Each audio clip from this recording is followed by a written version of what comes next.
start at 8:30 sharp, so if there's still people coming in, just tell them head on in. Yeah. How long do you want to be there, like 15 minutes? Yeah, if you would, just to, maybe you judge that, like if there's still people coming in at 20 of, maybe stay an extra 10, whatever. All right. Did Patrice come in yet? Huh. Well, that's odd. Well, here she comes. Oh, you got her? She's in the pink, right? Okay, I'm leaving. Bye. Oh, shoot.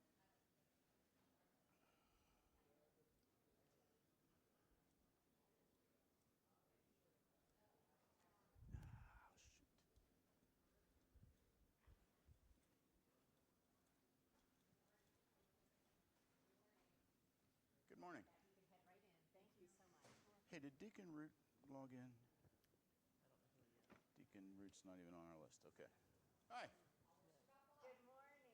You can't be forgetting Bob. Is Andy here? That's for Mimi too. Okay. Andy's sister, is he here? Is he coming today? He's supposed to be. Yes. I don't know. Did he check in? We don't. Who? Andy. Andy's Oh, sister. He may have dropped the form and gone in. Oh wow. Mimi, right? No. I'll get it for her. Here. Mimi's missing that big sign down there that says enter here. Mimi! Mimi, I'll let you in anywhere you want. Come on. You come in this way. I used to work night shift too. We did get your paper, so you're good to go. Gotcha. Thank you. Thanks. Good morning. I thought I saw him, but I could be wrong. I've been wrong before.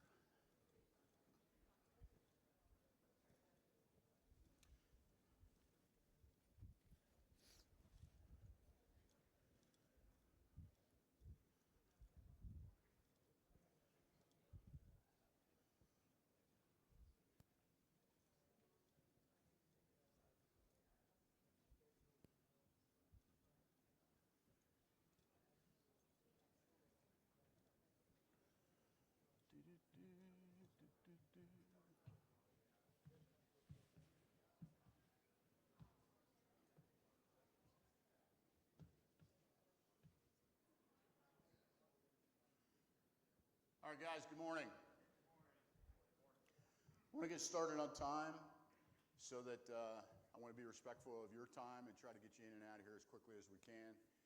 I realize what a sacrifice of time it is on a Saturday morning to come here, so I appreciate you being here. So let's open with a prayer. In the name of the Father, and of the Son, and of the Holy Spirit, amen.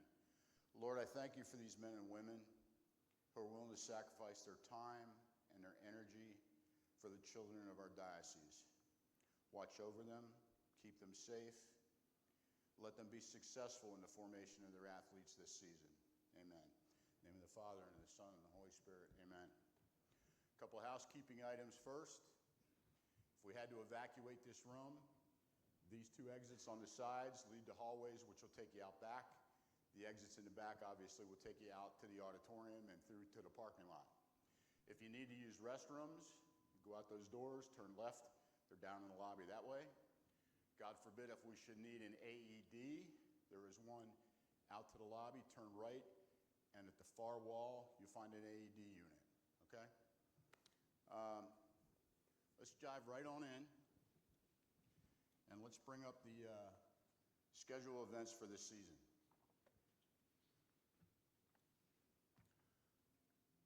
I think you're probably all familiar with 11-1 begins the official CYO grade school season. All of November is the preseason. So we'll have the Savitsky Memorial Showcase for girls varsity on November 1st and 2nd. That's going to be hosted at Our Lady of Lourdes. Right now we have scheduled a boys junior varsity tip-off tournament, same as we did last year. That'll be November 8th and 9th. St. Margaret Mary's is offered to host. I haven't heard from anybody else, and if I don't within the next day or two, it'll be at St. Margaret Mary's, and I'll send that information out to the boys commissioners and to the boys coordinators. You're reminded that Thanksgiving Day is a CYO blackout date. Can't do anything on Thanksgiving Day. Within your own parishes or your consolidated school, your pastor or your principal may have a different idea about blackout dates. Be sure to check with them. Be sure that you don't violate that. Grade school girls and boys rosters are due on December 1st. I and we're going to talk about rosters here in a minute, and that is the official start of CYO grade school basketball for the league season. December 24th and 25th, Christmas Eve, Christmas, CYO blackout dates again. Some parishes black out the Christmas holiday from Christmas Eve till after New Year's. Some parishes don't. How you operate within your parish, that's up to your pastors or your principals. January 1st, high school rosters will be due. January 2nd begins the official CYO high school season. There will be a CYO challenge for boys varsity in January. We haven't worked that date out yet or that host site yet. The girls and boys diocesan tournament will be early this year. It's on February 27th, 28th, and March 1st. We don't have a location yet. I'll be checking with the diocesan high schools to see which one would like to host. Then the high school tournament will begin the week, or those dates, March 3rd through the 8th. Again, no host site yet. March 13th and 15th is the girls' state tournament. That'll be in Philadelphia, but the Archdiocese of Philadelphia has not announced the site yet. We'll be hosting the Girls and Boys Rising Stars tournament March 10th through the 15th at a site to be announced. And the Boys State Tournament March 20th to the 22nd, excuse me, will be in Greensburg. Now that's a lot of time. Excuse me, I was on retreat with a bunch of high school kids this week and I caught one of their colds. There's a lot of time between our diocesan tournament and the Boys State Tournament. In years gone by, there was less than a full week for the girls who win the diocesan tournament to go to states. So that's part of the reason why we made that change. So it gives the boys more time, it gives the girls a reasonable amount of time to get ready. So that's your schedule. This is also available on the diocesan website. If you go to the Youth and Young Adult Ministry tab, go to the CYO tab, go to the Forums tab, and you will find this there. Now, the good news is, unlike last year where we had a host of changes for the diocesan athletic policies, there are no changes this year that impact basketball. There is a change if you coach cheer in the diocese, and that is a supplement to the diocesan athletic policies, and that has been sent out to the cheer coordinator so they know what it is. But for basketball, there's no changes.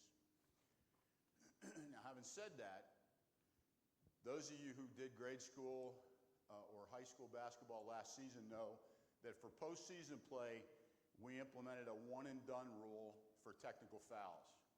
If you got a technical foul, you're out for the rest of the game. I know it wasn't popular, but it was a result of the activity that we had during the course of the season with a number of programs. And I understand that coaches can control themselves, but they can't always control their players. I get that. That rule was implemented as sort of result of what happened during the season, but also to take a look at, did we want to do that for the future?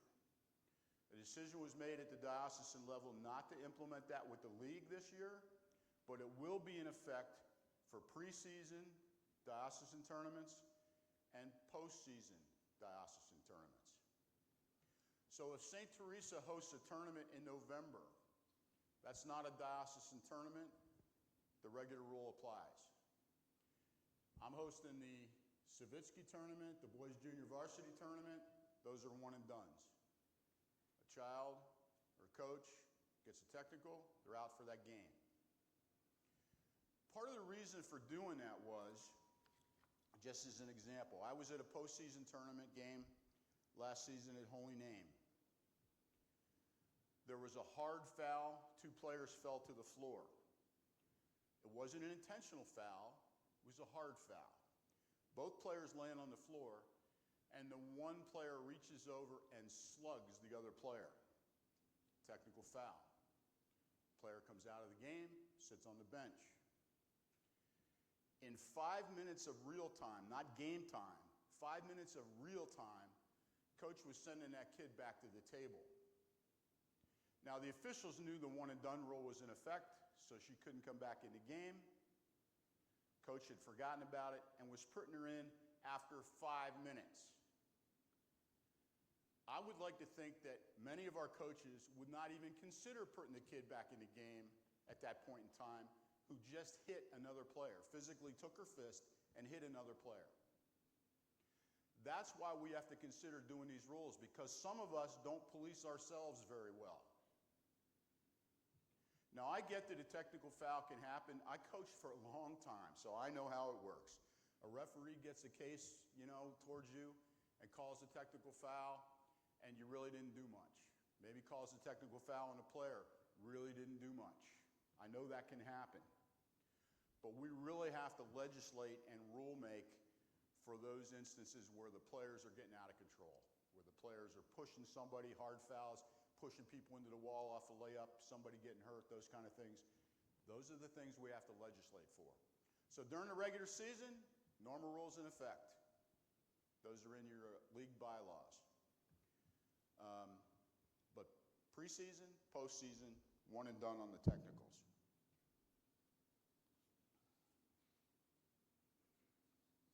I want to talk about some of the important highlights in the athletic policies that I think a lot of programs overlook. One of those, and you hear us preaching all the time about the sudden cardiac arrest. There is a form that the state of Pennsylvania requires that every parent and every player must sign off on, and the program, the parish program or the school program, is supposed to keep those things on file. Now, I'm not going to ask for a show of hands to make sure you do that, but I know for a fact a lot of parishes did not do that last season. That form is available on the diocesan website, same place where that schedule is posted, so you can get that form if you don't already have it. But that's a critically important piece that you need to have, number one, for a liability reason within your own programs, and number two, in case, God forbid, something does happen, we have something that we can take with us to the hospital, hand off to a paramedic, whatever it might be. When I was coaching, I got those signed. I gave a copy to the Athletic Association in St. Teresa's, and I kept a copy that traveled with me to all my games. It's something you should take a look at and take care of. It's on the diocesan website. You'll find it under Youth and Young Adult Ministries, CYO, Forms. Everything CYO related form-wise is going to be in that location. I'd like you to take a look now at a sudden cardiac arrest video that the Peyton Walker Foundation provided for us.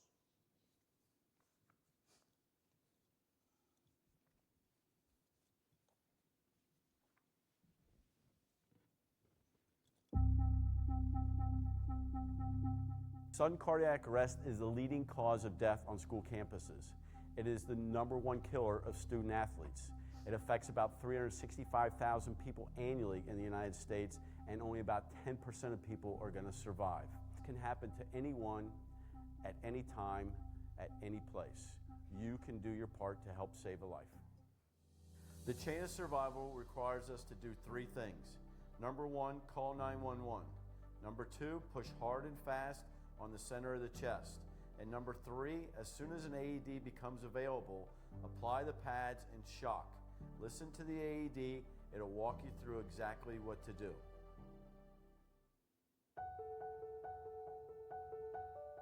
I had just had an evening of pickleball with my wife and friends, and coming off the court, I was taking off my knee brace, getting ready to go home in the evening, and all of a sudden I have a sudden cardiac arrest. I go down. And thankfully, the people around me were trained in CPR, and they immediately sprung into action. I went 45 minutes without a heartbeat. The only reason that I'm here sharing my story with you is because CPR saved my life.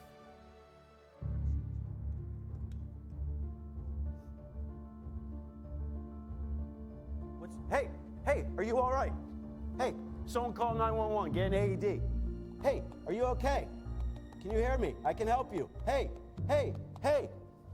Women do not receive CPR as often as men.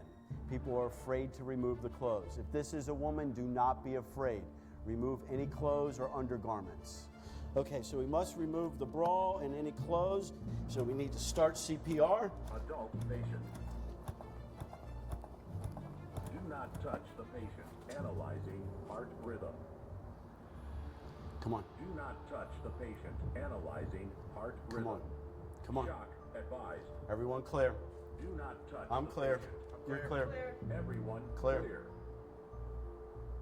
Press the flashing Go ahead, shock. push. Pushing. Shock delivered. Did not come back to life. CPR. Getting back on the chest. Now we want to continue to push hard and fast in the center of the chest, only stopping long enough to change CPR compressors or when the AED says stop touching the patient. You want the heel of your hand in the center of the chest and your fingers interlocked. With your shoulders above your hands, you want to push down hard and fast. We were at a faith-based event in York County, and we thought that our beloved friend and pastor was perhaps maybe having a seizure. And then we quickly realized that that was not the case. And some of the other clergy had the presence of mind to get him to the floor. And that's when we began the life-saving measure of hands-only CPR. Thankfully, our dear friend is alive and well today.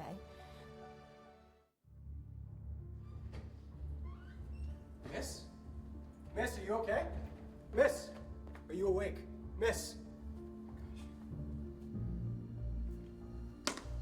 911, what's your emergency? 911, I'm doing CPR with someone I found on the ground. Can you come help? Take call. Is there anybody around? Can I have some help?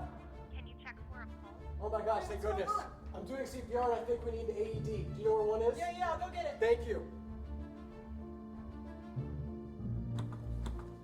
Adult patient. 911, I have If about the a patient is mid-20s a female child, on the ground. press the child I button. came over, she didn't respond, so I started doing Press pad CPR. firmly on skin. Someone was in the area and they came and helped me, Press pad and we found an firmly on AED. skin.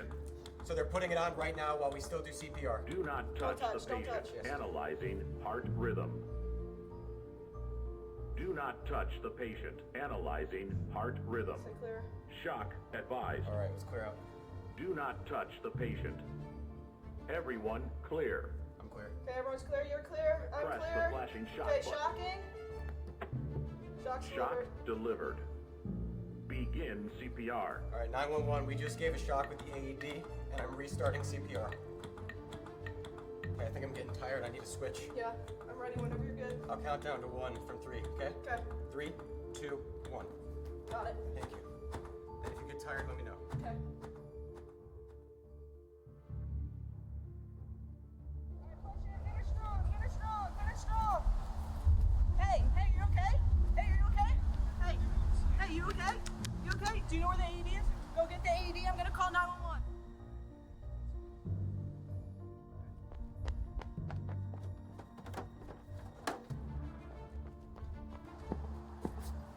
Okay, you got the AED? Yeah, I need you to open it up, put it down next to you, open it up. Okay, you see that green power button? I need you to press that and turn that on. Adult Okay, patient. take those pads out. There's pictures If of the them. You see the patient is a pictures? child, Go ahead and press place the them child one at a button. time where it says on the picture. Okay, so that one you're Remove gonna peel clothing off. from Go the ahead, peel patient's that off. chest. Yep, just like that. Remove Perfect. packet and apply And see where it pads says onto to stick patient's right here bare on the skin. top left shoulder. Go ahead, do that. Make sure you press Apply really hard. pads. Press pads Okay, now firmly flip on this skin. that tray over. There's gonna be another pad. Peel that one Apply off. pads as shown You see in where the it says to pictures. stick? Go ahead, stick it there. Yep, Apply press pads hard, as press hard. shown in the pictures. Press Okay, pads perfect. Awesome firmly job. on skin. Do not touch the patient. Okay, don't touch. Analyzing heart rhythm. Everyone's clear. Do not touch the patient. Analyzing heart rhythm. Shock advised. Okay, stay clear. Do not touch the patient. Everyone clear. Press the Okay, I'm flashing clear. You're shock clear. button. Go ahead, press that red flashing button. Press. Awesome. Shock delivered. Begin CPR. Okay, I don't see any signs of life. I'm back on the chest. If it can happen to me, it can happen to anyone, anywhere. Use on CPR and save a life. My name is Heather Baker, and on February 1st, 2018, I died of sudden cardiac arrest. 1 minute, I was walking, talking, joking with colleagues at school, and the next minute, I was dead on the floor. Luckily, CPR saves lives, and my colleagues knew exactly what to do. Together, they performed hands-only CPR for over 12 minutes and shocked my heart 3 times with an AED, bringing me back to life. Please be prepared to save a life. Learn CPR. If it can happen to me, it can happen to anyone, anywhere, anytime. Please learn CPR so that you can save a life.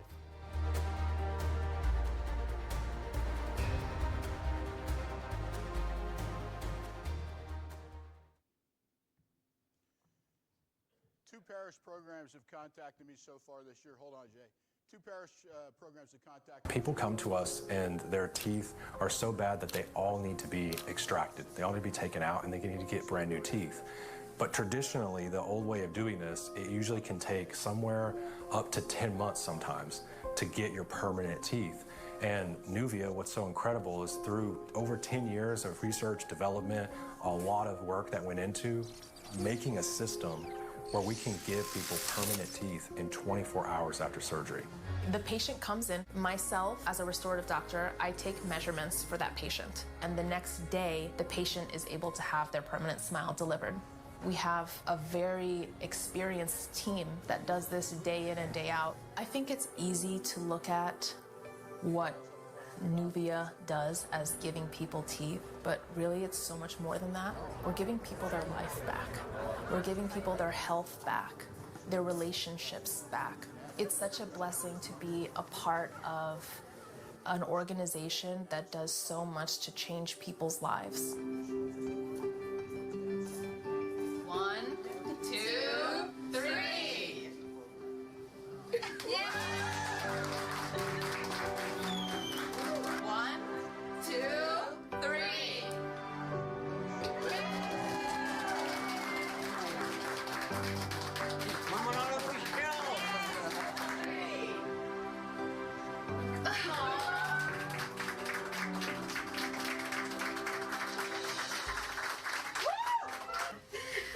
No idea how much I've changed my life. Oh.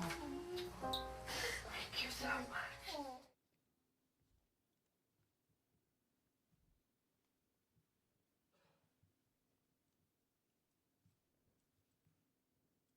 Welcome. I'm Dr. Anthony Alessi. I'm a board-certified neurologist here at the University of Connecticut, where I specialize in treating athletes who have suffered neurologic injuries. Up to 3.8 million athletes will experience head trauma in the course of the next year. We typically associate these injuries with high-velocity collision sports, such as football, soccer, lacrosse, and hockey. By paying close attention over the course of the next 10 minutes, we hope to share with you information in this video that will help you avoid the serious aspects of head trauma in both you and your teammates. Throughout this video, we'll be referring to the 3 R's of recognition, rest, and recovery. Let's start by defining a concussion. A concussion is a syndrome or a group of symptoms of transient neurologic impairment that occurs as a result of a biomechanical force being applied to the brain. That force can either be a direct blow to the brain, or it could be the result of repetitive motion back and forth where the brain is striking the skull. One analogy we're going to be talking about here in this video relates to a crack in the basement wall after a storm hits a home. That same thing happens at the cell level. There's a crack in the membrane wall where calcium rushes into a cell, much like water will rush into your basement after a crack. It's important to recognize the injury so that you can recognize the crack and proceed with repairing that crack. We do that by recognizing these early signs of concussion: nausea and vomiting, loss of consciousness, drowsiness, confusion, mood changes, unsteady gait, and what we call the vacant stare. One analogy that we're going to be using throughout this video is that of a storm striking your home and causing a crack in the basement wall. Water rushes into your basement. Similarly to what happens at the cell level, where calcium rushes into the cell. Only by recognizing that crack and repairing it can you begin the recovery process. What happens at the cell level is when calcium rushes in, you need to pump that calcium out of the cell, and that requires energy. So the most important thing you're going to do first is recognizing a concussion. It's quite difficult at times for the athlete to recognize it themselves. So we rely on observers, typically coaches, referees, and parents, should look for 3 signs. Those include an athlete who's on the ground for longer than they should be. That athlete may require help getting to the sideline and may be having a staggering or unsteady type of gait. These are all early signs of concussion, and the athlete needs to be removed from the contest. Not removing an athlete from the contest can result in additional injury. Similarly, another crack in the basement wall, with more calcium rushing into the cell and causing cell death and severe brain injury. In addition to recognizing concussion, we have to deal with a period of rest. The reason for rest is because at the cell level, there are pumps that actually pump the calcium out of the cell, much like you'd pump water out of your basement. Running those pumps requires energy. So really what we're dealing with is an energy deficit. There's a requirement for more energy, so the body diverts energy from other parts and other organs to the brain. In doing so, if there's insufficient availability of energy, there's a loss of consciousness. The brain goes to sleep. That's why there's a rest period that's required. During this rest period, we may begin to see several symptoms. Those include headache, fatigue, amnesia, dizziness, visual changes, poor balance, light sensitivity, sound sensitivity, changes in sleep, difficulty concentrating, and changes in appetite. As opposed to previous teaching, where we used to hold athletes out for extended periods of time with complete rest, we now try to limit that rest period to no more than 2 days. After that period, we begin symptom-tolerated active rest. Basically, we start to begin light activity as a transition to recovery. During the recovery phase, it's basically the cleanup. It's cleaning out your basement and starting to get things in working order. And that's what we're doing with this period. Basically, during recovery, we're talking about a process tailored to an individual where they will gradually increase their activity under the guidance of a professional in health who specifically works with athletes. This may be a physician or a certified athletic trainer. The typical steps involved in this gradual recovery include light aerobic activity, such as riding a stationary bike and walking. This is followed by more aggressive aerobic activity with getting the heart rate up. This would include running and doing wind sprints. Sport-specific activities are next, such as drills. These could be skating drills or passing drills. The next step would be non-contact practice. An athlete involved in this will typically wear a different colored jersey to avoid being hit while practicing. The final phase is full contact practice. This will only be carried out after approval by a qualified medical professional. An athlete should experience steady improvement throughout this recovery process. Any return of symptoms during this process would dictate going back to a lower level in the process until symptoms clear. The recovery phase often takes days, weeks, or months. Sadly, some athletes never completely recover and have to retire from their sport.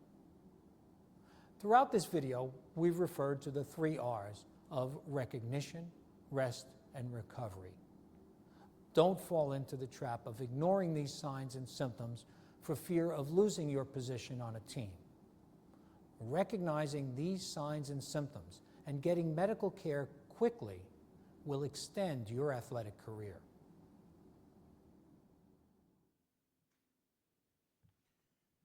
You know, gone are the days when, you used to just rub a little dirt on it and get back in the game, right?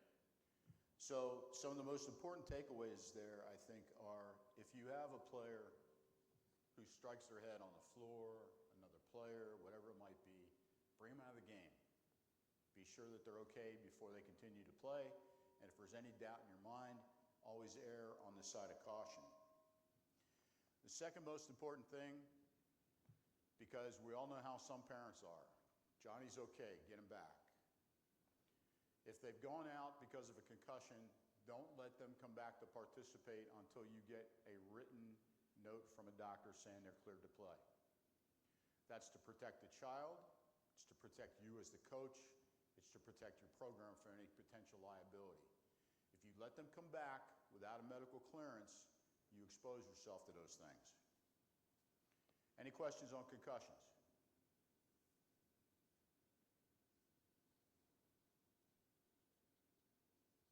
All right, let's talk about rosters a little bit. Those of you who've been around any length of time, and especially if you're the coordinator and run things in your parish, you know that there's this rush as November comes on for the grade school level to get the roster signed. You don't know how many teams you're going to have. You got last-minute players registering. You got things going on. Now you got to get signatures from your religious ed coordinator, from your pastor. That can take some time. And then there's that dreaded one-night meeting where everybody comes from all over the diocese to drop off their rosters. Now, how your league commissioner decides to handle this is entirely up to them. They can decide, hey, you can send me your roster, your signed roster, as a PDF to beat the deadline, as long as I collect the original later on, or you can bring me the original. Either way. But that's going to be for your individual commissioners in your league to decide.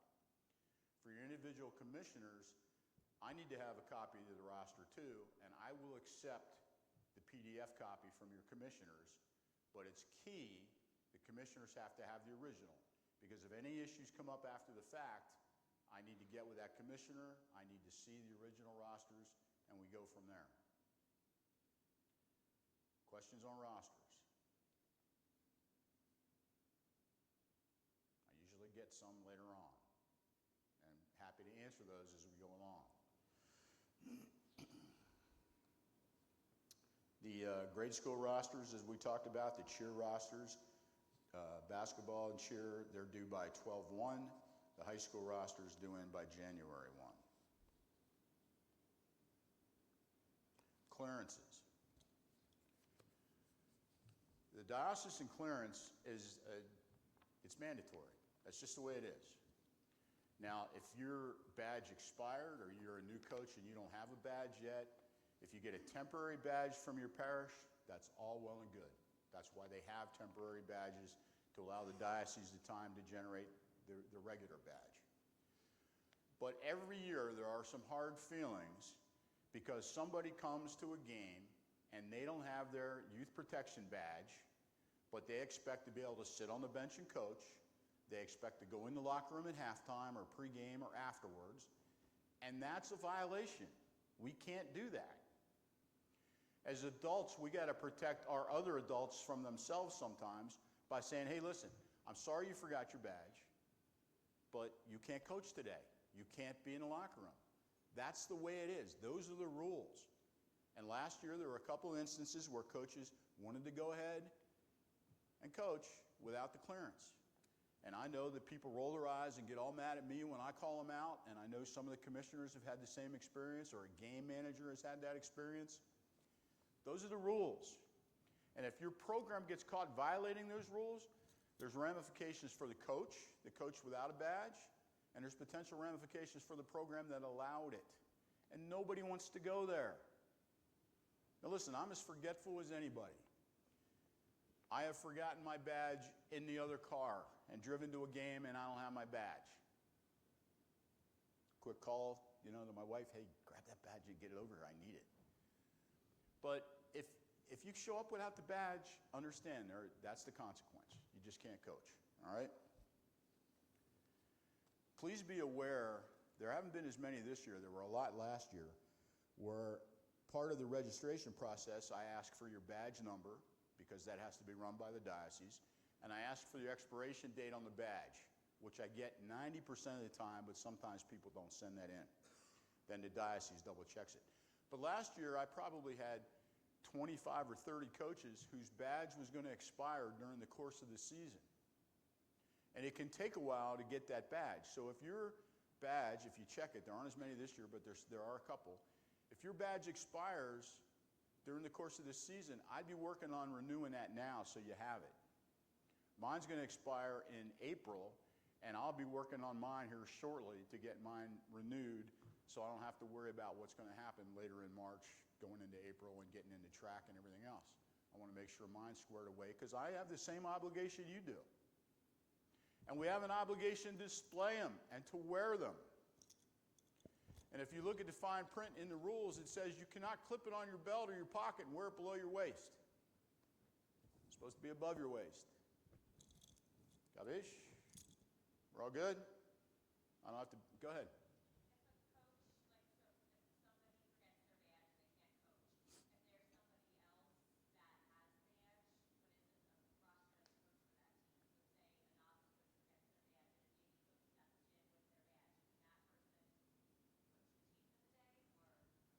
If they're a qualified coach in the program, qualified being they're on a roster, they're badged officially, yes, they can fill in.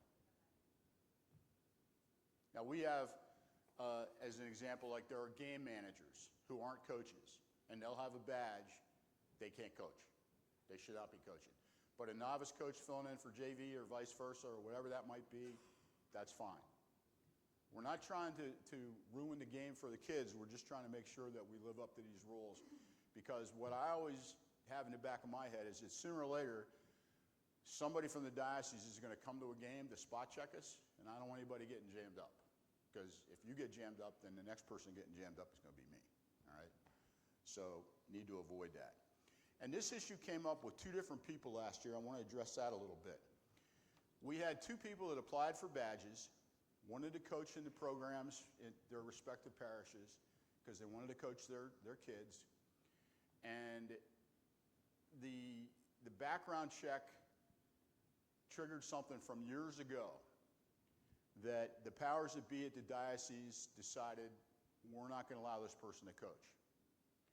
Now, I had my personal feelings about those cases because, I think part of what we should be about is, if you've gone 10 years and there hasn't been a major issue, there's been no issue for 10 years, but you had, for example, a drug conviction 10 years ago, and you've been fine ever since. In my mind, I'd be looking at, okay, you've served your time, so to speak. You're doing what you're supposed to be doing, and I would have liked to seen an individual like that be qualified and be able to coach. The powers that be at the diocese objected to two people, and they didn't care what I had to say about it. And, there's a pecking order, and I'm pretty low on the pecking order. So I got to give my input, but my input didn't matter at the end of the day. So if you have a coach in your program, say a new coach comes along, and that happens where they're not approved, understand that there are certain folks, and especially like in the lawyers at the diocese, oftentimes will rule on those things just like out of an overabundance of caution. And it's unfortunate, but there's no appeal process, there's no nothing. If the diocese and the legal department over there say you're not eligible to coach, you're not eligible to coach. So hopefully that doesn't happen this year. It only happened twice in the time that I've been around that I know of. So hopefully that won't be an issue. Kevin, Yes. it's a felony conviction. So if there's a felony conviction on someone's record, they're not, it is a it's a stop. There's no amount of appeal or anything. It could be 30 years, it could be 5 years. They're now hard and fast that they will not budge. So if you have somebody that really wants to coach, tell them to get a lawyer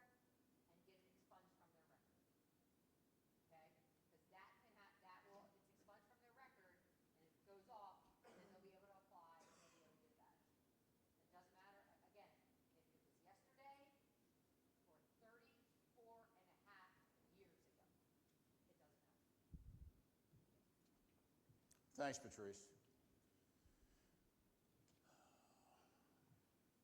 30 plus years. 34 and a half. Aye, aye, aye. All right, any questions on that from anybody else?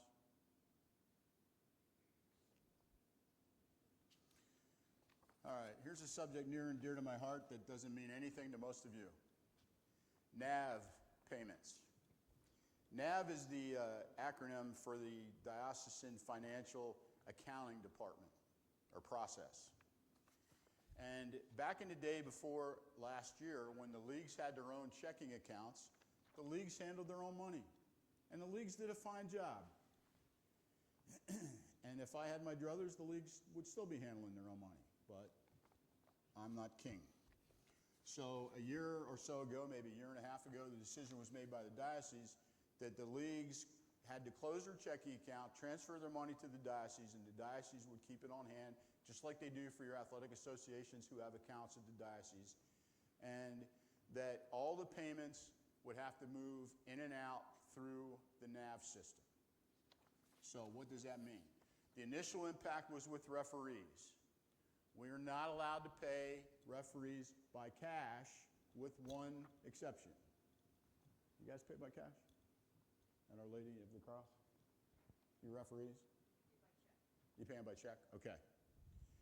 Our Lady of the Cross is an outlier because they are not part of the NAV system. They're not, although they are under the auspices of the diocese, they are not part of the NAV system. They have their own clearance system. They have their own accounting process. So that's a sole exception to what I'm talking about. But for everybody else, referees are supposed to be paid on a 1099. That's the legal way to do it, according to the IRS. And, you know, there's always lawyers looking over everybody's shoulders, so that's the way it's done. So for referees this season, you will see a new log form. It looks very similar to the one we had last year, but it asks for just a little bit more information. And part of that is to help clear up any issues when that log is turned in at the parish, at the consolidated school, and the entries are made to the diocese so that the referees get paid in a timely fashion. We've already got referees that are upset about having to do this, so when we don't pay them on time, they really get upset. And then I get those emails and nastygrams. And that's okay, that's what I'm here for, because I want to work it out for them, because they're providing a service for us we couldn't get anywhere else. I don't want to ref games, I know you don't want to ref games. So to be able to try to eliminate as many of those problems as we could and make it easier to track down where the problem occurred, there's a slightly different log form. Your commissioners will have those, they'll be sending them out to coordinators if they haven't already, and those are the ones that replace the ones from last year. Don't use last year's form, use the new one. Also for the NAV system, each of your parishes or consolidated school has to pay a league fee. There's a boys' league fee, there's a girls' league fee. Those have to be paid through the NAV system as well. The league will generate a list and tell me each parish owes this amount. And I will generate a bill that will go to each parish coordinator to turn in with your parish's NAV operator. Somebody in the parish office is the designated NAV operator. And he or she will see, okay, at St. Joan of Arc, we owe this much for the boys' league fee. We owe this much for the girls' league fee. We owe this much for the $65 CYO fee for girls' program and $65 for the boys, the CYO fee. Those payments have to be made as separate transactions. Last year, some NAV operators, because it was easier for them, they lumped the payments together. The problem with that was the boys' league didn't get the proper credit for league fees being paid. The girls' league didn't get it. The high school league didn't get it. And the CYO didn't get it. So, this year there's been very specific instructions sent out to all NAV operators at the parish. Those are being shared with each of the commissioners and the officers of your leagues so that they're aware of what that coding should look like. And this gets more complicated than what we really need to dive into, but there's a series of codes that have to be input by the nav operator for the money to go to the right place. There's a different code for the boys' league. There's a different code for the girls' league. There's a different code for the boys' high school and girls' high school. There's a different code for track, et cetera, okay? So the nav operators will have that information from the diocese direct, and your coordinators will also get that information from your commissioners so that you have it as well. Up front, the first payments due are those league and CYO fees, but during the course of the year, if you want to go to the Savitsky tournament, the boys JV tournament, any of the tournaments that the diocese sponsors, there's nav coding for that so that it goes to that particular event. We need to track how much did we make in, how much came in for the Savitsky tournament? How much did we spend for things, the t-shirts, etc., and here's how much we made. And that goes for every tournament, the diocesan tournament, Rising Stars tournament. So it's really important for the coding to be observed.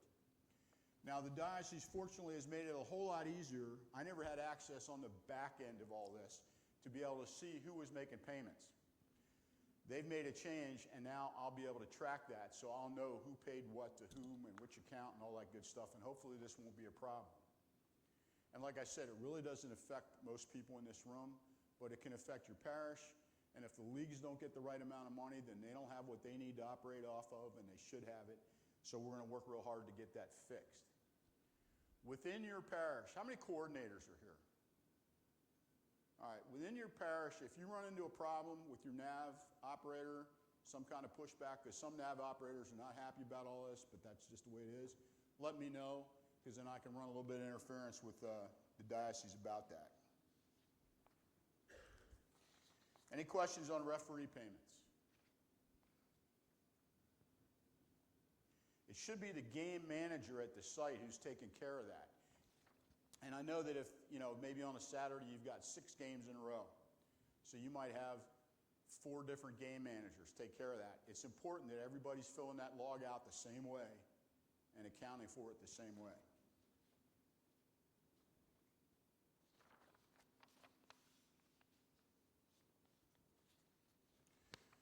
If there are issues with any referee payments, somebody didn't get paid the way they were supposed to be, the woman in accounts payable at the diocese has requested to be given contact information in each parish so that she can contact somebody direct to say, hey, John Smith says he did 2 games at your gym on this date, but the form isn't filled out properly. We don't know if it was a novice game, which pays one rate, or a high school game, which pays a different rate because it wasn't filled out properly. So each coordinator at the parish within your programs will be a point of contact. If it's a girls' game, they're going to reach out for the girls' coordinator, under the assumption that you know who best to track down to get that information so the referee can get paid properly. That's new this year. Last year was kind of hit or miss. Those questions came to me, then I had to chase somebody, so we're cutting out the middleman. The accounts payable department will be able to go straight to within the parish to the coordinator to try to find that out and speed things up.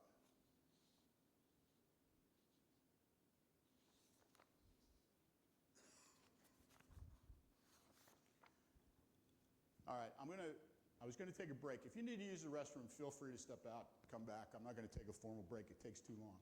I'm trying to get you out of here. Be respectful of your time. I want to get into the real kind of like nuts and bolts of why it's important that we're here to talk about you as coaches and the impact you can have on kids.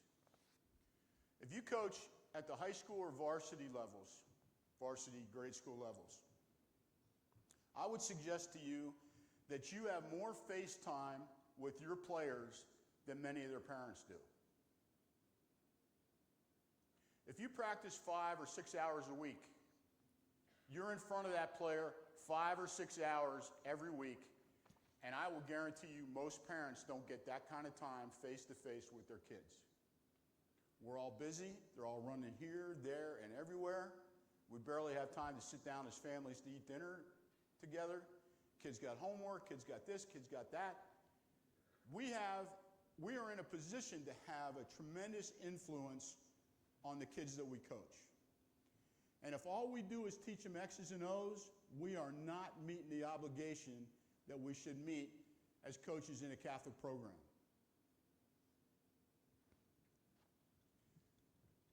The emblem up here talks about Catholic formation, and that's what we should be doing with our players. We should be making them better people, better athletes, and better Catholics. That's our job. That's what we should be doing. It's different than in a rec league, and we know that. We recognize that. It puts more pressure on you. Hopefully in rec leagues, they're doing some of that same stuff too. They're trying to make kids better people. But we need to work on the Catholic perspective of this. I want you to take a look at a short video here about balancing sports and church.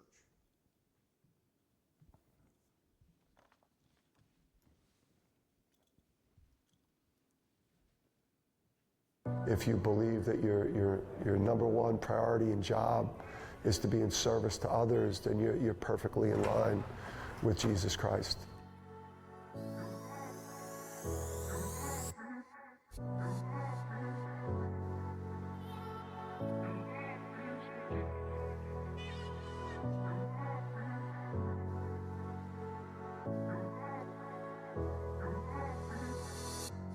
Growing up with, Catholic school educated all the way through, my college degree, Jesus Christ and my faith has been something near and dear to me, both in, moments of great success. It serves to give me great perspective on life, but then in times of great struggle and difficulty and hardship, it's given me that strength and that rock where I could really, lean on my faith. The influence of God in my life taught me to treat people fairly, to not lie, to not cheat, to not steal, to be kind, to be open-minded, to love others and to serve others. If I didn't have such a strong relationship with Jesus and faith, that it would be a bumpy roller coaster ride in circumstantial living, meaning when things were going well in my life, I'd be happy, and when things weren't, I'd be sad. But instead, I can always be at peace, knowing that God goes before me, He's working all things together for my good, and I know the best is yet to come. Do I have the power of prayer? Do I ask for help when times get tough? Yeah, I sure do. I went to Mass today, and just the peacefulness that I got in the walk over, the 20 minutes that the Mass lasted, and the walk back, I kind of need that. I grew up just like any other American youth, playing almost every sport at the rec level, but my brother and I, Blaze, we ended up excelling at the sport of soccer and realized that we could have a future in that game, and ended up having the opportunity to fulfill my dream of playing professional soccer. I played for 4 years in the country of Chile before coming back home to the United States and playing in MLS soccer with the New England Revolution. And it was there that I retired mid-season in order to enter into the seminary and to begin my formation to become a Catholic priest. Being able to realize in my heart, my soul, my mind, that God had called me higher to something greater, which I never thought possible. As I grew older and realized that my talent level wouldn't enable me to be a college athlete, I was a baseball player primarily, I began to cover sports as a journalist, and what I began to see led me to Jesus and professional athletes. So I was fortunate. I covered some of the best athletes who ever played, who ever lived. Michael Jordan, Cal Ripken, Ken Griffey Jr., Wayne Gretzky. I covered Shaq. And what I noticed about them, Kobe, was that the greatest athletes who ever lived, they were never comfortable. They sacrificed, they suffered. They had pain because they wanted to be the greatest in the game. And as a Catholic, I understand that I need to live my faith really the same exact way. I was around 8 years old when I had my first sports injury, and it was a very devastating shoulder injury right in the middle of baseball season. And what it forced me to do was, even at 8 years old, try to figure out what life was all about and who was I living for, myself and my own desires, or for something greater. And because my parents were believers, they invited me to give my life to Jesus, even at 8 years old. And so at that young age, I got down on my knees and I offered in my life, I offered in the pain and the suffering didn't go away. And in fact, the injuries came many, many more over the years. But through those sports injuries and through that suffering, I realized that I wanted him to be the Lord of my life, and he became more real to me than anything else, and I realized that God was real and he loved me. Obviously, I love sports, right? My whole life is dedicated to sports, but I think it's a little concerning the way youth sports are headed, just because it's taking up so much time from the family and also taking away from church. So what I would say is just be intentional and prioritize. And a lot of times when I feel overwhelmed by what's going on, I just go to God and say, God, give me discernment, help guide my steps. What's more important, getting your kid into heaven or getting your kid maybe onto a good high school football team? I think it's heaven. Jesus and our faith and our attendance at Mass on Sunday is sacrosanct. Nothing gets in the way of that. That is priority number one, and we build our schedule out from that. I played travel basketball most of my life, and we just had a rule with the coaches, and they knew that I was never going to miss Mass on the weekend, and nothing was going to shake that. And because of that priority, everything else was able to fall in line after that. What John Paul II said was absolutely true. His perspective on sports, he says, if we have the right perspective on sport, we would realize that sports are a school of moral virtue. They're a school. They're meant to teach us who we are and how to live. As you raise your children and you realize, yeah, this is it. They love sports. Wonderful, right? Wonderful. But man, oh man, stick Jesus Christ in front of them. Take them to weekly adoration for 15 minutes, a half an hour. Lead the nightly family rosary. Confession once a month. Keep these children understanding that God always comes first. And then, as they play sports, go to practices. As you see them excel in games, lead them to understand the value of how sports can lead them closer to Christ in a dimension of sacrifice, commitment, virtue, strength. All qualities of Jesus Christ. Nothing is more important than your relationship with Jesus. So anything that gets in the way or becomes more of an emphasis than knowing him and following him and serving him is ultimately out of whack and a problem. So youth sports in and of themselves aren't bad, but if they become the Lord of your life, that's a problem. Dear friends in Christ, I'm Father Anthony Federico. I'm the Director of Vocations and Seminarians for the Archdiocese of Hartford, and I am a huge sports fan. Growing up, I played hockey, baseball, soccer, tennis. I swam competitively. I wasn't very good at all of them, but I loved them. Now I've gotten into golf, and I've just broken 100 for the first time. I'm also in last place in the Hartford Priest Fantasy Football League, which is fun. Sports has been and will always be a huge part of my life. I worked at ESPN for about 7 years before I became a priest. I got paid to watch sports all day, every day. And I hope that you've seen in this video the beauty and power and meaning that sports brings to our lives. I've lived it for so long. And friends, I want to encourage you, if right now you have sports above God in your family life, I just want to encourage you to make that change, reorder that priority. Everything changes when we put God first in our families.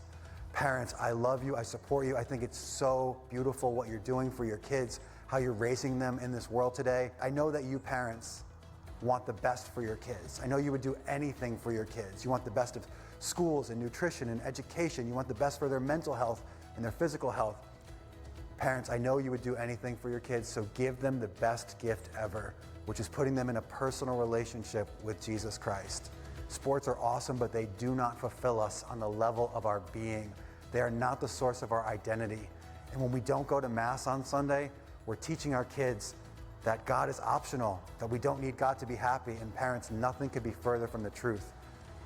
We need God for happiness. We need God for identity. And going to Mass on Sunday is the ultimate way that we experience His love. When I was at ESPN, I learned a lot of statistics, but the one that has haunted me the most over the years is this one. 0.0026%. This is the percent chance that the average American teenager will make it pro in the sport of their choice. And there's another number, friends, that keeps me up at night. 100%.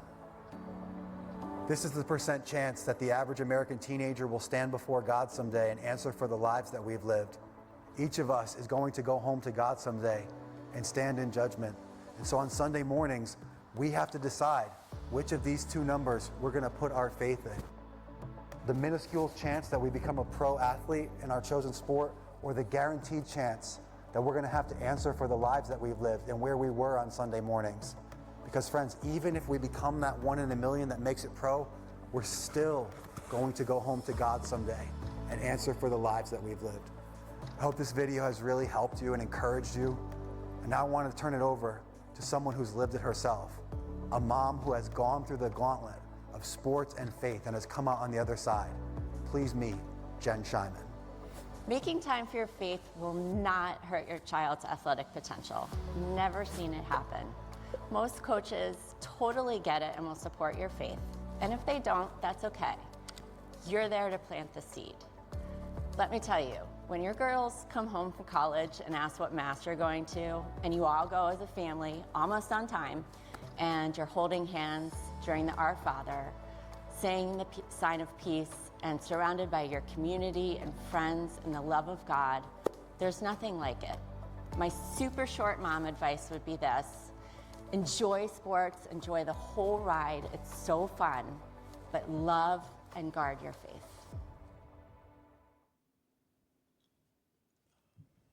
This is what happens to your body when you eat butter. Yeah, so don't eat butter, all right? I probably have too much butter sometimes. We're going to ask you to do something new this season. Perhaps it won't be new for everybody, but it will be new for some folks. We want you to take a intentional method of forming your kids. And the way we'd like you to do that is, we want you to find an activity you can do with either your team or your whole program each month, starting in November, for November, December, January, February, March, where you do something designed to get your kids to think about faith. Now, I have some suggestions, and then I'm going to ask if anybody has some ideas of their own, some things you might do that all of us could learn from.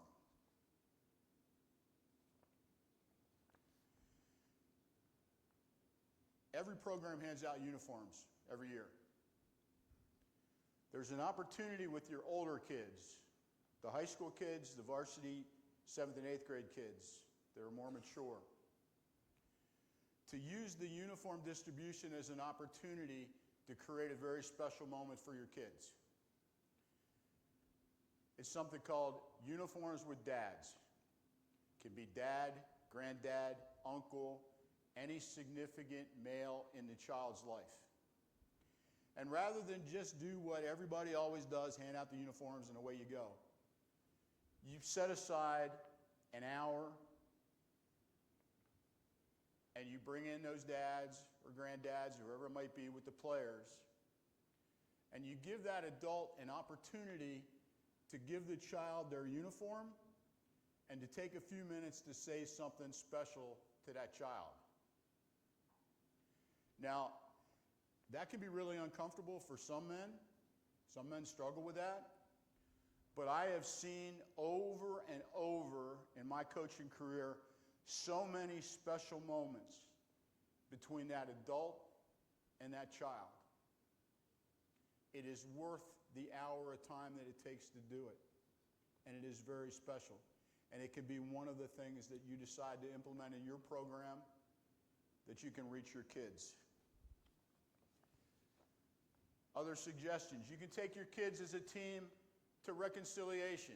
Do they go at school? Do they go at religious ed? Sure. But is that showing your players that reconciliation is important to you? If you take them as a team, they're going to understand, wow, this is important. This is really important. And my coach is taking time out to do this. It's another example. To go to Mass. We should already be taking our kids to Mass sometime during the season, if not on a more regular basis. We should be going to Mass. It is a special opportunity to show the kids some of the things they talked about in the video about how important Mass is. If we're not going to Mass, the kids know that. The kids see that. Now, I'm not naive. I know that many of our parents don't take their kids to Mass on a regular basis. It's no excuse for us not making an effort to get our kids to Mass. Not asking you to go every week with them. But if you go to Mass a couple times during the course of the season, you can reinforce that idea that this is important. If your parish has adoration, or you can ask your pastor, would you give us a holy hour with the kids? Where you can take your team or all the kids in your program, I don't care which, can be both, and spend an hour in front of the Lord. We did an hour's worth of adoration on the retreat I was just on with a praise and worship singer from York Catholic, and it was the most special night those kids have ever encountered, and every single one of them told me that afterwards. It can have a huge impact for your players, for your program. It's another option as something you could do. It takes about 20 minutes to say the rosary. Could you say the rosary with your team? Maybe like take an extra half an hour after practice. Say the rosary with your team. It's another thing we could do. If your parish 40 hours falls during the course of your season, take them one night. Take them to one night of 40 hours and let them see what that looks like. Because most of your players have never gone. And maybe if they like the message they hear from whichever priest is given the 40-hour retreat, maybe they'll ask mom and dad to go back. Maybe they won't. But expose them to that. It could make a difference. Many of your parishes have a designated parish youth ministry person. Invite them to come and talk after a practice. Or make a special night of it where, moms and dads send in, brownies and cookies or whatever, and you spend a little bit of time with the youth ministry person. Then you don't necessarily have to do the formation during that time. He or she will do the formation during that time. But it's another opportunity to reinforce Catholic formation with our kids. You can implement having short virtue talks with your players. That's a 5 or 10 minute thing at practice. That's all it takes. Pick a virtue, talk a little bit about it, ask the kids to implement it. Double check with them later in the week and see what they might have done. You'd be surprised how kids will open up and embrace that, and the comments from the kids never cease to amaze me. Ask the priest of your parish to come in and talk to the kids. 15, 20 minutes after a practice. Ask them to come in. Not enough of our kids are comfortable with their parish priests. It's a way to help break that ice. It's a way to help get the kids to see the priest maybe on a different level than when he's up on the altar. And then there's a bookend ceremony. We have that uniforms with dads at the beginning of the season. And later in the season, towards the end of the year, there's a second ceremony called Letters with Moms. So you have another night. You designate an hour.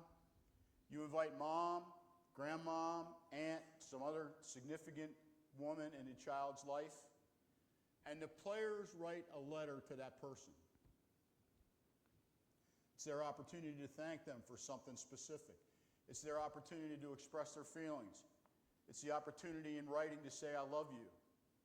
And then the child reads that letter in front of everybody. So it's a growth opportunity and maturity. And it's not for novice players. It's not for JV players. It should be for the older players.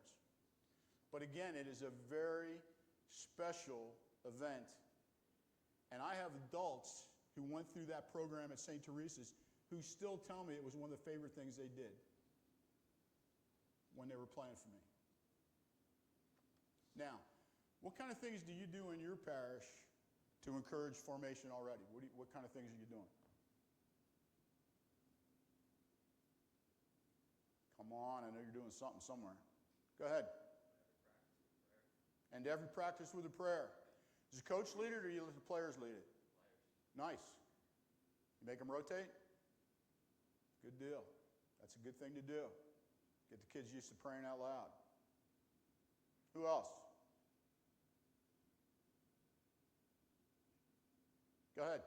Start the season off by going to Mass as a team and have good records. Nice. always work your way to their hearts through their stomachs, right? Coach Grace in the back, would you like to comment about either of those bookend ceremonies? There's no free lunch. Get up. Here, let's hear it.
Thanks.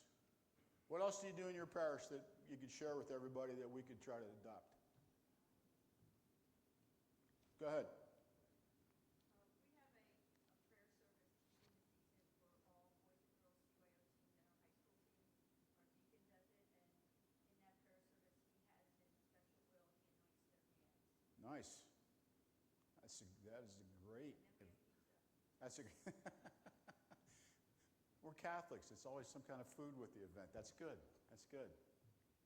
That's a great opportunity, and that's one worth sharing. Thank you. Anybody else? Something you do in your parish?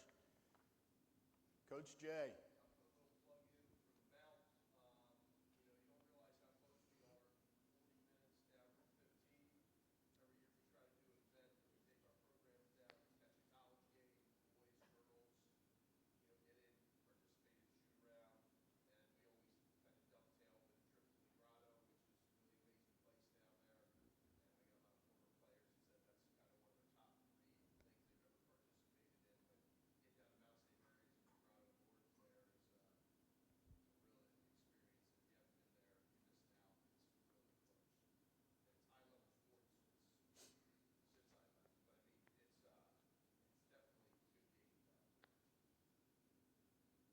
Great suggestion. You know, the diocese has this passport program going on where you can get a passport at the parish office, and there are different sites around the diocese that you can go visit. The Basilica down in Hanover is one of them. There are many others. Maybe taking a road trip and taking a visit like that wouldn't be a bad idea. Go ahead.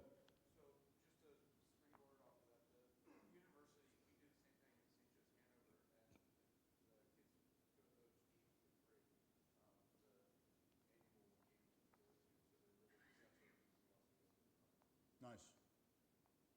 Quinn up in the booth. I know I was supposed to pass around a mic. I've totally failed on that whole thing again, but I'm old and forgetful. What can I tell you?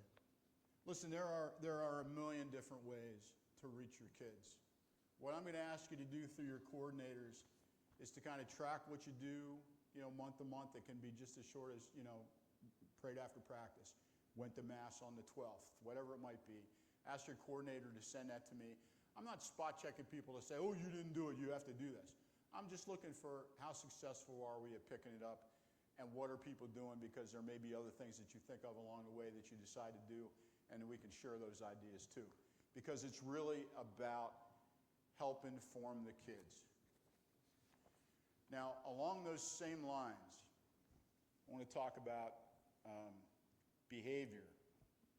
Fan behavior, player behavior, coaches' behavior.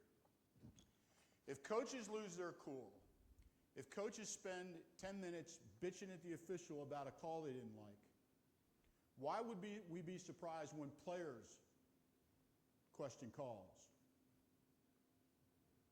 Why would we be surprised that players on the bench start yelling things at referees too because they see their coach doing that? The example you set is really, really important as a coach. You know that intrinsically already, or you wouldn't be here. But human nature, you can lose your cool. I've lost mine. Pretty sure you've probably lost yours at some point in time. Not all of you. Mimi Felizi's never lost her cool. She's really pretty cool. But we need to be aware all the time that those players' eyes are on us. Parents' eyes are on us. I don't know how you go as a coach to talk to your parents to say, hey, listen, you need to cool it in the stands if they watch you not cooling it on the bench. There is nothing worse for me as the CYO director to have to get involved with discipline of a coach or a player or a fan. Don't like doing it, but it comes with the territory. And I will do it. Within your parishes, I want you to encourage your game managers. Zero tolerance for misbehavior from fans. There's no reason for an adult at one of our CYO games to ever be negative to another kid. Ever. Last year we had at least 2 that I know of really ugly racial incidents at games in the CYO program. And that is ridiculous. We cannot tolerate that. We have to find that, root it out, and make sure it stops. There's no place for it. If you read anything in the, online or in the news lately, you know that there's a youth football program down in Middletown. Just had a really bad issue with a team from Boiling Springs.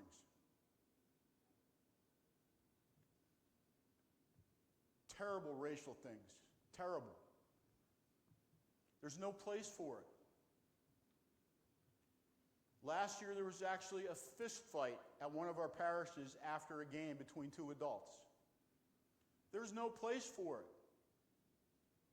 Now the pastors get involved, coaches get involved, and unfortunately I have to get involved. And if we tell one of your parents, hey listen, you've been ejected from the gym twice this season, you're done. Don't come back this year. We don't want you here. Quite frankly, the other parents probably don't want you here. And worst of all, if you're the dad, that child doesn't want you there because they don't want to be embarrassed like that. So we really need to police ourselves along these lines. And again, I know there's only so much you can do as a coach. If 2 stupid parents decide to go have a fist fight in the lobby, you don't have a whole lot of control over that happening, but you have all the control how you adjust for that. You've got kids that are going to need to sit down and talk to you, and you're going to need to talk to them about their feelings and how they're processing something like that when they see it, and we need to fix it. And we need to watch out for each other as coaches. We had an incident last year where a coach is walking off the floor, an adult comes down out of the gym, out of the bleachers, and starts walking after him, jawing at him, bitching at him. Not from his team, from the other team. We can't have that. And as a coach, if I see somebody doing that to the other team's coach, I'm going after that guy. I don't care who he is. If you're a game manager, if you're a coordinator, if you're just there waiting on the next game, don't be afraid to step up and get involved and stop that kind of stuff. Because none of our coaches should have to put up with that kind of abuse from people coming down out of the stands. Do your best when you can to try to identify people like that, because I'll take care of it. I'll take care of it on my end. I'll make sure it's pursued. But we got to have somebody's identity. I can't guess about who it is. Work with your kids. 99.9% of our kids will never say the inappropriate thing to another player that they shouldn't say. But we got to watch out for the times that it happens. We need to adjust for that. It's unacceptable. We need to fix it. I want to talk to you a little bit about, for those coaches that weren't able to make it, you'll be back in the gyms with them, as we go along here. I want you to talk about the online course option that they're taking. And I just want to make you aware of it because you may want to take the time to avail yourself of some of these online options. Each of the courses that we're going to send out next week to those who took the online option is an hour-long course on the National Federation of High School Sports Learning website. I've taken each of these to see what they're all about. I was pretty impressed with them. I think there's something there in each of these courses that you can take away as a coach and you find some value in. If you want to learn a lot more about concussion in sports, that's one of them. Developing youth through sport. I highly recommend that, especially if you're a newer coach. Sportsmanship. We could all brush up on some of that. A deep dive into sudden cardiac arrest if you want to take that. The collapsed student. Could be sudden cardiac arrest. Could be a bee sting. Could be one of any myriad number of things, and it gives you strategies on how to handle that. The female and male athlete triad.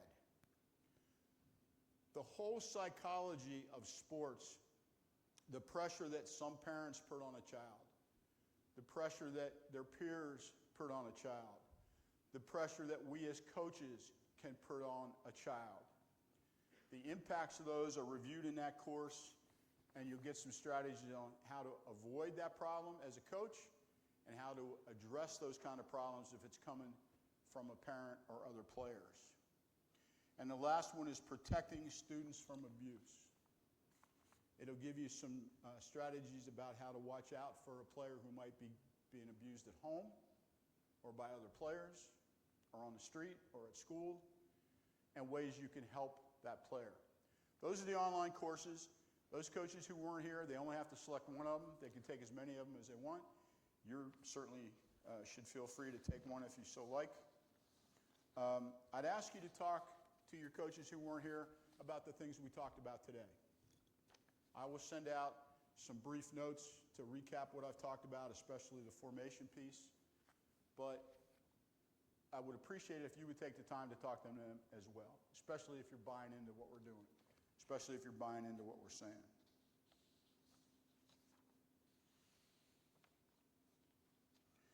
There's 2 upcoming diocesan events I was asked to put on the board and display for you. The first of those is the Behold Conference, which takes place, I think, next weekend. No. 2 weekends. It's a day-long event. Bishop's going to be there. A visiting keynote speaker from the Bishop of Bridgeport will be there. Certainly no necessarily CYO obligation to do this, but it's available there if you would like to do that. And the second one is something brand new. Behold's happened before, but the second of these events,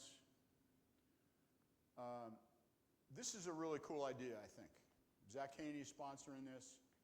So there will be in 2026 at these locations and on those dates, there'll be an opportunity for diocesan youth and young adult ministers, coaches, teachers, parish staff to go on a brief retreat and kind of talk about formation and our youth.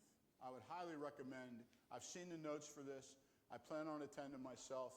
If you get the opportunity, go. If you can't go on a date, like if you're from St. Pat's but you can't go on the 20th, you're welcome to go to any other locations on any of the other dates. All you got to do is register when the time comes. I'll put those out to our coordinators to make sure they have them. But I would highly recommend trying to do this. I think it's a great way for us to network and learn more about how to help form our kids. So now this is the part where, Patrice, would you give me a hand? I know you offered and I said I wouldn't need anything, but I really should be doing this mic for the audio purposes. So if anybody has a question, now's a good time to do one. And Patrice is going to bring the mic to you. Quinn, do I need to do anything else with this thing? You're going to do it. Okay, perfect. My man Quinn up there in the booth, he's been a godsend. I can't do any of this technology on my own. If you have a question, how many opportunities do you get to ask the CYO director a question and put him on the spot? Or a commissioner, because misery loves company.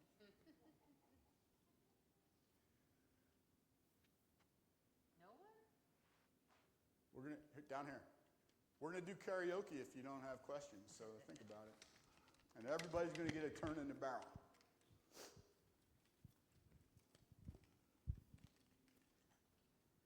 So I was just wondering, for the coaches that couldn't make it today, is this presentation going out to everyone like last year? It will be available, yes. Okay. It won't be mandatory for them to view it like it was last year, but it will be available.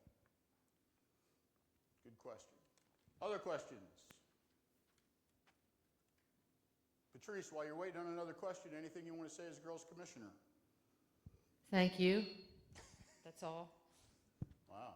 Well, thanks for all your time. And everything that he ends up putting on the CYO website, we always send out, and we'll have on our website too. Is Tim here?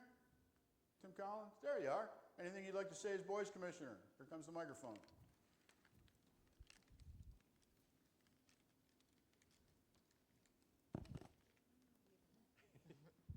Hi, everyone. Tim Collins, the Boys Commissioner. I just wanted to thank everyone for all the help last couple of years, me getting my feet wet here. Ask the questions, reach out to me. If I don't know the answer, I will get the answer. I'll ask Patrice or I'll ask Kevin. So, yeah, just want to say hello, put a face to the name. So, thanks.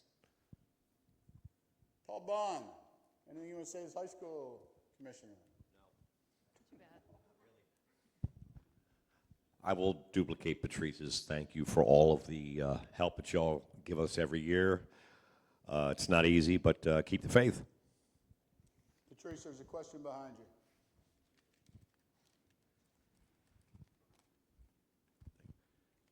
Is there a place where the rules are posted? Because I know they're like particularly the defensive rules are different for novice versus JV or IM.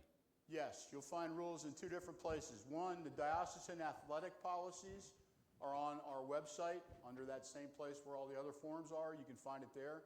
And each of the leagues have their own bylaws specific to certain things, and those are available on the boys or girls website. And if at the high school level, if you have questions, you can reach out to Paul, and he'll be glad to send you something. Right, Paul? Yes, sir. Thank you, sir. Another good question. Right down here.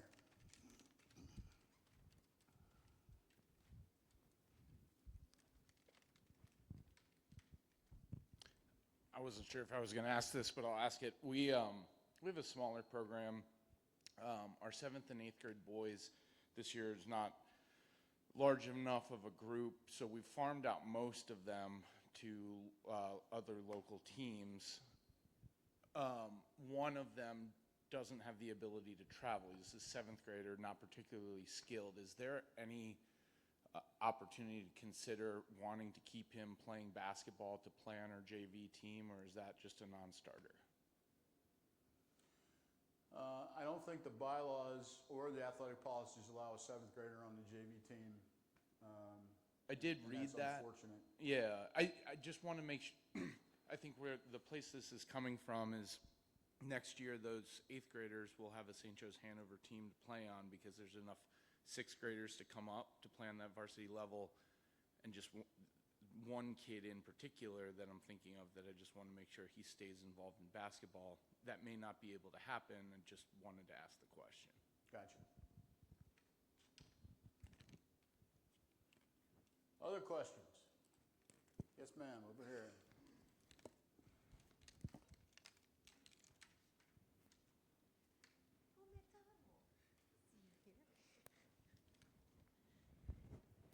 Kevin, will you be sending out a notification to the various coordinators on coaches who did not register to be here in person or online, so we're aware? I can. What I was doing was kind of like if coordinators asked, I would send a list of who was registered. So if you're a coordinator and you'd like to know within your program who registered or who didn't, shoot me an email and I'll send you that. Okay?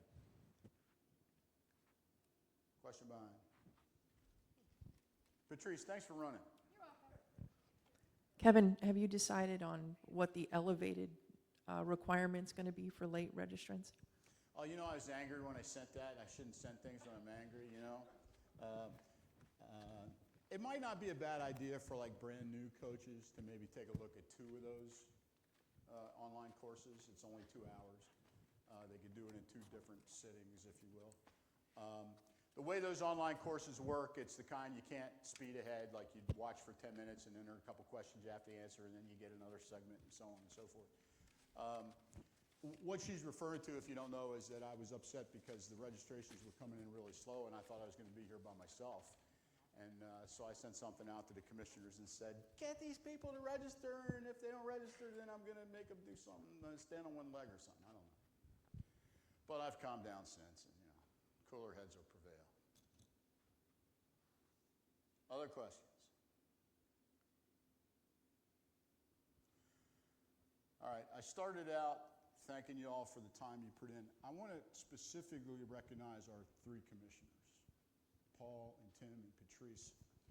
The amount of time that they put in and the amount of issues they have to deal with, most people don't see. I don't see it all. I see big chunks of it. But the job they do in serving their programs is really special. And you get a chance, you ought to shoot them something and say thank you, because they put in a lot of time and a lot of effort. And, Paul's been doing it for a long time. Patrice has been involved for a long time. And Tim, brand new, but getting help from folks. And he's been a real big help to me because, I coached for a long time, but I wasn't CYO director for a long time. So working with the 3 commissioners has really been an education process for me too, and I appreciate their efforts and their patience with me. I'm going to cut you loose. We're right on 10 o'clock. Look at us, like I planned it that way. Appreciate your time.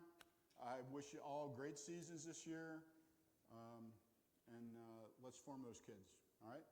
Thank you.